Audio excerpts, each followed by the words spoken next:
Hello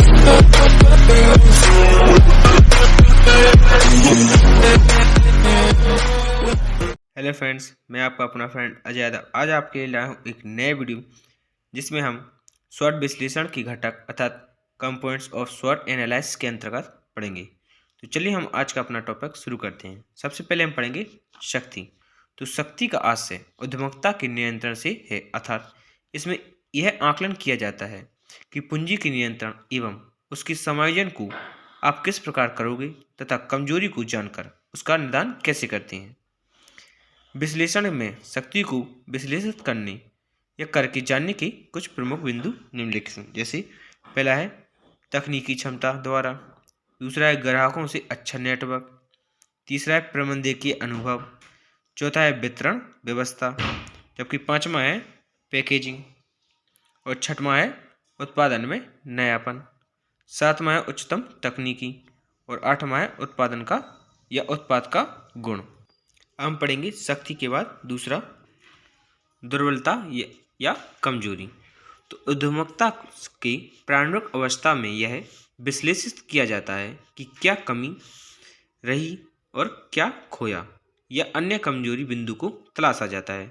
उदाहरण के रूप में कच्चे माल पर नियंत्रण नहीं होना, उत्पाद का कमजोर आकार होना, बिक्री की कमजोर प्रयास होना, मालिक का तकनीकी ज्ञान कम होना, प्राथमिक ज्ञान का अभाव न होना, कार्यशील पूंजी की कमी होना, कम स्टॉक या सही समय पर माल उपलब्ध न करा पाना इत्यादि हैं।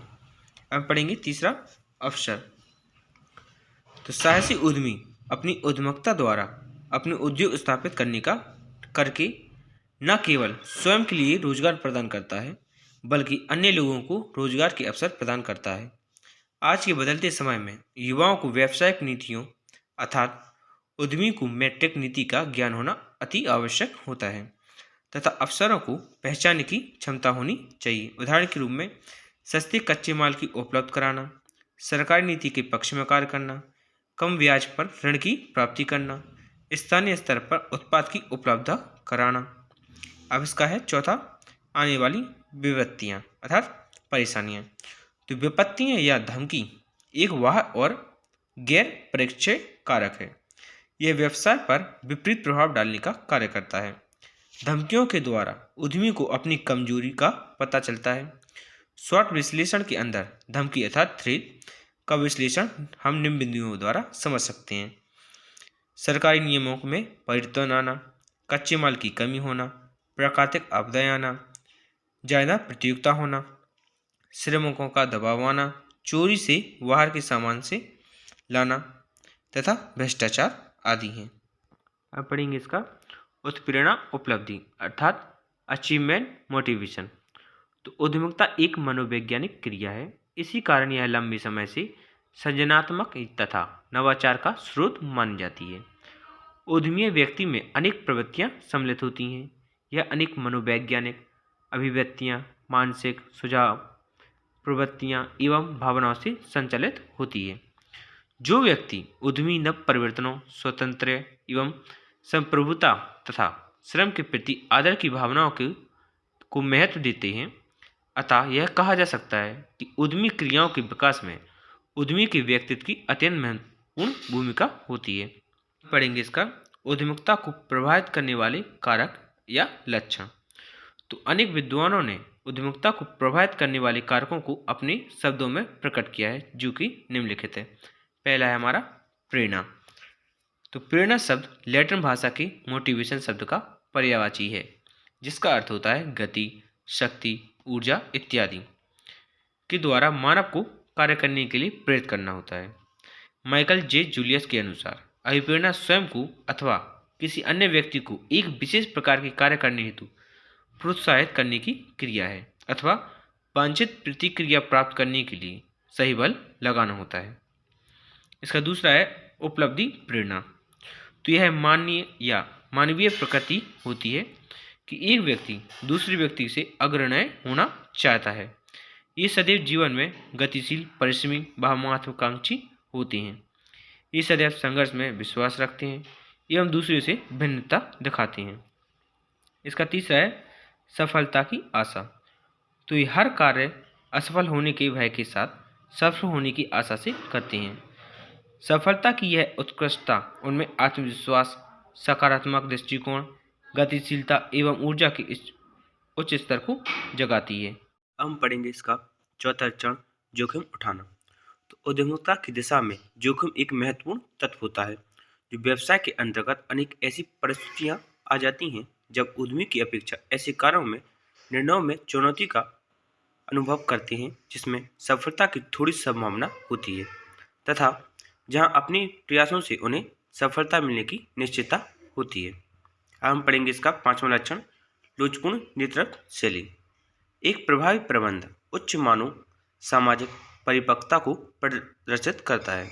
उसकी नेतृत्व शैली में पूर्णतः लोच का समावेश होना चाहिए, अर्थात स्वतः कठिन परिश्रम करके आदर्श बनना एवं कर्मचारियों से मित्रता जैसे संबंध स्थापित करना उसका मुख्य कार्य होता है।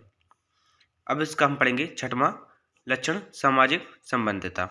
तो हर उद्यमी समाज के प्रति जागरूक हो, जिसके फलस्वरूप वह नए रोजगार, नवीन वस्तु निर्माण करके समाज का विकास कर सके। वह अपनी नवीन परियोजनाओं को सरकार रूप या साकार रूप देकर स्वयं के साथ संपूर्ण राष्ट्र के निर्माण में सहयोग प्रदान कर सके। हम पढ़ेंगे इसका नया टॉपिक, उपलब्धि की प्रेरणा से आप क्या समझते हैं। तो इसके कुछ मुख्य पॉइंट मैंने लिखे हैं। जैसे पहला हमारा, व्यक्ति जिम्मेदारियां लेना पसंद करता हो, व्यक्ति सामान्य जोखिम उठाना पसंद करता हो, अपने प्रयासों का परिणाम जानता हो या जानना चाहता हो, कठिनाई का सामना करने की इच्छा शक्ति रखता हो, व्यक्ति भविष्य के प्रति जागरूक रखता हो, गतिशील होने की प्रवृत्ति रखता हो, व्यक्ति साहसी हो। अब हम पढ़ेंगे इसका एंटरप्रेन्योरियल बिहेवियर। उद्यमशीलता व्यवहार में उद्यमशीलता उद्यम शुरू करने वाली व्यक्तियों के कार्यों, दृष्टिकोण और मानसिकता को शामिल किया जाता है। यह गुणों, कौशलों और व्यवहारों की विशेषता होती है जो व्यावसायिक अवसरों की पहचान करने और उन्हें आगे बढ़ाने में योगदान देता है। उद्यमी के व्यापार में निम्नलिखित 4 विशेषताएं होनी चाहिए। पहला है जुनून और दूरदृष्टि, दूसरा अनुकूलनशीलता, तीसरा है जोखिम लेने की प्रवृत्ति, जबकि चौथा है सदस्य और लचीलापन। इसके बाद हम अपना नया टॉपिक शुरू करेंगे, चैप्टर नंबर 3, उद्यमिता के विकास हेतु सरकारी नीति व कार्यक्रम एवं संस्थाएं, अर्थात government policy and programmes and institution for entrepreneurship development. किसी भी देश की अर्थव्यवस्था में औद्योगिक विकास का इतना महत्वपूर्ण स्थान होता है कि औद्योगिक विकास को प्रायः आर्थिक विकास का पर्यायवाची मानते हैं, अर्थात औद्योगिक विकास के लिए एक सुविचारित औद्योगिक नीति का होना जरूरी होता है, क्योंकि औद्योगिक नीति ही औद्योगिक विकास के माध्यम से आर्थिक विकास की दिशा व गति की वह रचना करता है। अब हम पढ़ेंगे इसका पहला, इंट्रोडक्शन पॉलिसी अर्थात औद्योगिक नीति सन 1948। तो देश के आर्थिक विकास की दशा एवं गति का निर्णय हो सके, इसके लिए 6 अप्रैल सन 1948 को प्रथम औद्योगिक नीति की घोषणा की गई थी, जो देश के आर्थिक विकास की आधारशिला बना। 6 अप्रैल 1948 को भारतीय संसद में तत्कालीन उद्योग एवं वाणिज्य मंत्री श्री डॉक्टर श्याम प्रसाद मुखर्जी ने औद्योगिक नीति संबंधी प्रस्ताव रखा था, जिसमें विभिन्न विचारधाराओं, समाजवाद, गांधीवाद इत्यादि के बीच सामन्वय स्थापित करने का प्रयास किया गया था। इस नीति का आधार मिश्रित अर्थव्यवस्था रखना था, जिसमें सार्वजनिक व निजी दोनों क्षेत्रों को औद्योगिक विकास का अवसर दिया जाएगा। लघु एवं कुटीर उद्योगों को विकसित करने के लिए उन्हें संरक्षण दिया जाएगा। इस नीति में लघु एवं कुटीर उद्योगों के महत्व के साथ साथ विदेशी पूंजी, विदेशी प्रौद्योगिकी एवं विदेशी सहयोग की जरूरत को भी स्वीकार किया गया था। इस औद्योगिक नीति की कुछ प्रमुख बातें निम्नलिखित है। जैसे पहली है प्रथम श्रेणी। तो प्रथम श्रेणी में 3 महत्वपूर्ण उद्योग रखे गए थे जिन पर सरकार का अधिकार था। पहला अर्थशास्त्र का निर्माण, दूसरा अणुशक्ति का उत्पादन एवं नियंत्रण, जबकि तीसरा है रेल यातायात का स्वायत्त एवं नियंत्रण। द्वितीय श्रेणी में 6 आधारभूत उद्योग रखे गए थे, कोयला, लोहा और इस्पात, हवाई जहाज निर्माण, जलयान निर्माण और खनिज तेल इत्यादि। तृतीय श्रेणी में राष्ट्रीय महत्व के 18 उद्योग रखे गए थे, जिनमें भारी रासायनिक उद्योग, चीनी, सूती व ऊनी वस्त्र, सीमेंट, कागज, नमक, मशीन, टूल्स इत्यादि को शामिल किया गया था। इसकी चतुर्थ श्रेणी है में शेष सभी उद्योगों को सम्मिलित किया गया था, अर्थात इनकी बचे हुए उद्योगों को इसमें शामिल करने का कार्य किया गया था। इसके बाद है, इन नीतियों ने विभिन्न निजी उद्योगों के राष्ट्रीयकरण के प्रश्न पर संदेह और अविश्वसनीय वातावरण को जन्म दिया था। इन कमियों को दूर करने के लिए एवं सन 1954 में घोषित समाजवादी समाज की स्थापना के उद्देश्य को प्राप्त करने के लिए सन 1956 अर्थात 1956 में एक औद्योगिक नीति घोषित की गई थी, जिसे औद्योगिक नीति प्रस्ताव कहा गया, जो कि 1956 अर्थात 1956 में लागू की गई थी। तो औद्योगिक नीति का नया प्रस्ताव 30 अप्रैल 1956 को श्री प्रधानमंत्री जवाहरलाल नेहरू ने संसद में पेश किया था। इस औद्योगिक नीति की घोषणा औद्योगिक नीति के विकास में एक महत्वपूर्ण घटना है और इसके बाद घोषित औद्योगिक नीति का भी आधार यह नीति प्रस्ताव बना, जिसकी प्रथम सूची है। इस अनुसूची में 17 औद्योगों को शामिल किया गया था, जिनमें भारी विकास की एकमात्र जिम्मेदारी सरकार पर डाली गई थी। 17 उद्योगों को देखने से ज्ञात होता है कि उनमें 3 प्रकार के आर्थिक कारणों पर बल दिया गया था। पहला है आधारभूत, दूसरा उद्योग, तीसरा है यातायात एवं खनिज पदार्थ। भविष्य में इनका विकास सार्वजनिक क्षेत्र में ही करने की नीति अपनाई गई। वास्तव में इन तीनों का एक साथ विकास किए बिना औद्योगिकरण की नीति सदृश नहीं हो सकती थी। इसका दूसरा अनुसूची है। इस श्रेणी में 12 उद्योग रखे गए थे, के बारे में यह कहा गया कि ये धीरे धीरे सरकार के अधिकार में आएंगी और इस क्षेत्र में भी साधारणतः नए कारखाने सरकार द्वारा खोले जाएंगे। साथ ही साथ निजी उद्यमियों को भी उन उद्योगों में विकास करने का अवसर दिया जाएगा। पढ़ेंगे इसकी तीसरी अनुसूची। इस श्रेणी में सभी शेष उद्योगों को शामिल किया गया था जो प्रथम अनुसूची में सम्मिलित नहीं थी। इस वर्ग में मुख्यतः उपभोग वस्तुओं के उद्योग सम्मिलित हैं। उद्योगों को श्रेणी में बांटने का तात्पर्य यह नहीं था कि इसके बीच में किसी प्रकार का विचलन नहीं होगा, परंतु आवश्यकता पड़ने पर विचलन हो सकता है। हम पढ़ेंगे नया एक्ट, जनता सरकार की औद्योगिक नीति 1977 अर्थात 1977। तो जनता सरकार में तत्कालीन औद्योगिक मंत्री जॉन फर्टिगस ने 23 दिसंबर 1977 को नई औद्योगिक नीति की घोषणा की थी, जिसकी प्रमुख बातें निम्नलिखित हैं। पहली बात है, लघु एवं ग्रामीण उद्योगों के विकास के लिए उच्च प्राथमिकता दी गई। ग्रामीण एवं लघु उद्योग के विकास के लिए जिला उद्योग केंद्र की स्थापना का निर्णय लिया गया। सार्वजनिक क्षेत्र के योगदान पर अधिक जोर दिया गया तथा आर्थिक शक्ति उद्योग घराने पर बढ़ती एकाधिकार प्रवृत्तियों को रोकने के लिए प्रस्ताव किए गए। हम पढ़ेंगे औद्योगिक लाइसेंस व्यवस्था।